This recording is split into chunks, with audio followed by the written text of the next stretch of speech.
नबी अलैहिस्सलाम ने कबों बेश 23 साल मेहनत करके जोड़े बड़े बड़े गुनाहों को खत्म किया ना, उन्होंने चो एक गुनाह है शिरक।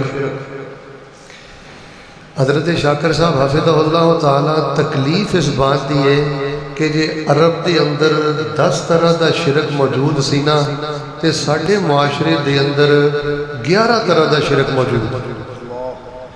यानी असी शिरक की एक किस्म को घटाया नहीं, बल्कि शिरक की किस्म को वधाया। मिसाल के तौर पर मैं यज़दानी साहब हैरान हो गया, मैनू नहीं सी पता कि मुसलमान हमान की पूजा भी करते हैं, फिरौन की पूजा भी करते हैं।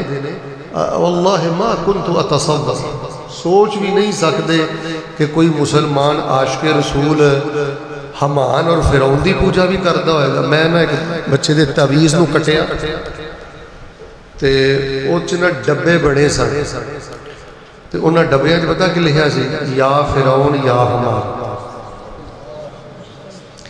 अवकाड़े जिन्हें बदल शाह लगे फिरते हैं ना, मेरे को एजेंसीज दियाँ रिपोर्टां लाइब्रेरी अंदर मौजूद ने। हजरत कारी साहब जो एजेंसी के जवानों ने इन्हों फड़िया ना, कई के खतने भी नहीं छन होए, कई हिंदू निकले, कई ईसाई निकले। और लोगों तुहाडा ईमान भी लुटते हैं, माल भी लुटते हैं, अकीदत तौहीद भी लुटते हैं। तो तुहानू ये बदबख्त तवीज़ पता की लिख के देंदे ने, या फिरौन या हमान। छितरां की पूजा तो अबू जाल भी नहीं सी करता, अबू लाभ भी नहीं सी करता। आ साडे रेहड़ी चलाने वाले रक्शे वाले भाई और कई ने अपने घरों की छत से हांडी नूं मुद्दियां रखिया हुंदा जी, इहदी वजह तो नज़रे बद नहीं लगती। वो छितरां की पूजा तो हांडी की पूजा तो अबू जाल ने भी नहीं की।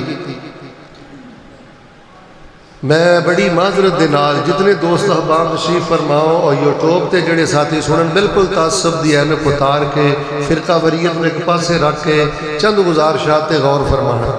असी रसूल पाक अलैहिस्सलाम के लहू मुबारक का की मुल पाया जिहड़ा मैदाने उहद बह गया सी। जे अज असी 10 की बजाय 9 नहीं कीतियां, बल्कि शिरक दियां 11 किस्मां साडे माहौल मुआशरे अंदर मौजूद ने। जितने मर्दों